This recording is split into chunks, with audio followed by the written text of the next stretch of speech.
Multi-talented and adventurous, one of Janet's strengths was yesterday one of her greatest weaknesses before it was harnessed.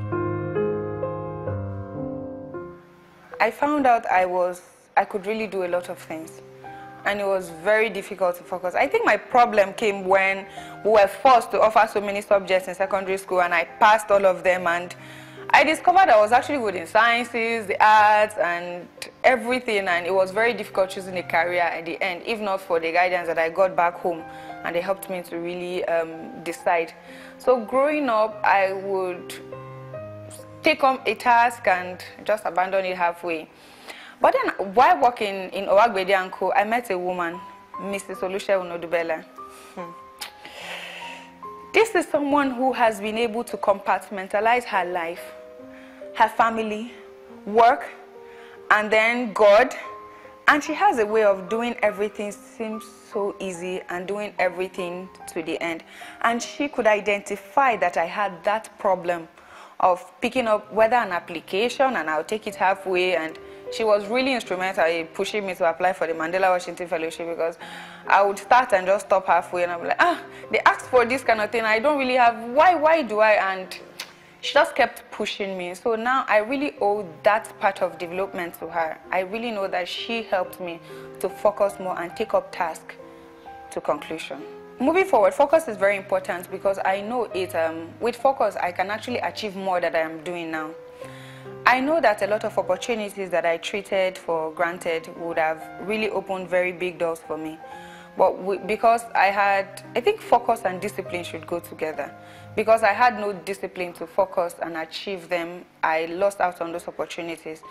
Like, I remember an application where I put in so much and did so much work. And towards the interview, I think I was just overwhelmed with the whole process. And I lost it.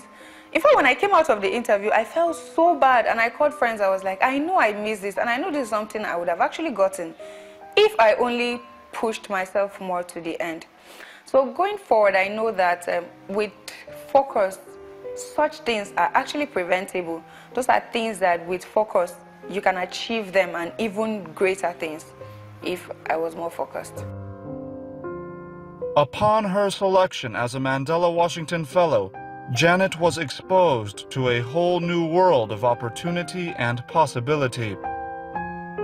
I think the Rutgers Institute had a very unique syllabus from every other institution, and I make bold to say that because really, it was amazing. We had one-on-one sessions with our faculties. Like, we had sessions, they were planned. It was not like I would initiate. They initiated it on our behalf, where after watching you for weeks, you come and sit with a faculty, Dr. Quincy, and explain all the challenges, and he will give you his perspective on things you really need to change, and have a work plan where you work with and you are accountable to him. And we also had this assessment, personality assessment, where you check on some of your strengths and then work on. So we had like a full package, where I was in New Jersey, but every Thursday I was always going to New York to work in Brooklyn Defender Services. So every Thursday I was exposed to hands-on practicals on pro bono practice. I got to visit jails in the US. I witnessed firsthand deportation, like they were deporting someone, and those were experiences that were really amazing to me. And I got the opportunity to work on very practical cases and even offer my insights on some of the Nigerian situations, some of the cases that we're handling, especially as relates to Nigerians. So that was really an amazing opportunity.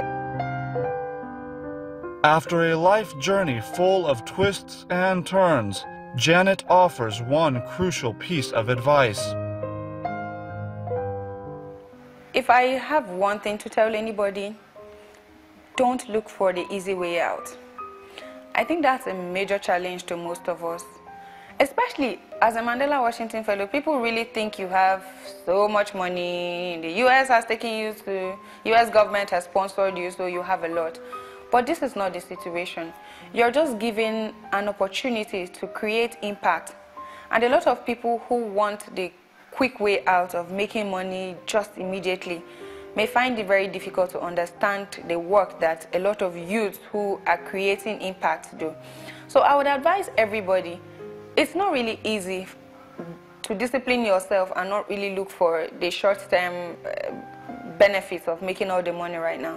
Of course, I'm not against anyone trying to, I'm speaking from the civil society angle.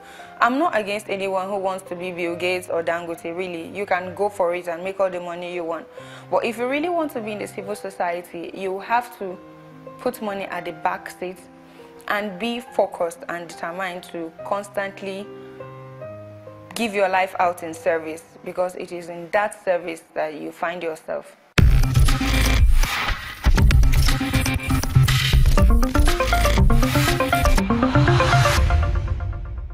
Legal defense is generally a function of her profession, but Janet's commitment to take the extra steps to rehabilitate and mentor those she defends sets her apart from many of her contemporaries. We see in the life of Janet Gbam that leadership is as much about humanity and compassion as it is about competency and performance. I am Ajuri Ngelale. Until next time, lead where you are, and followers will find you.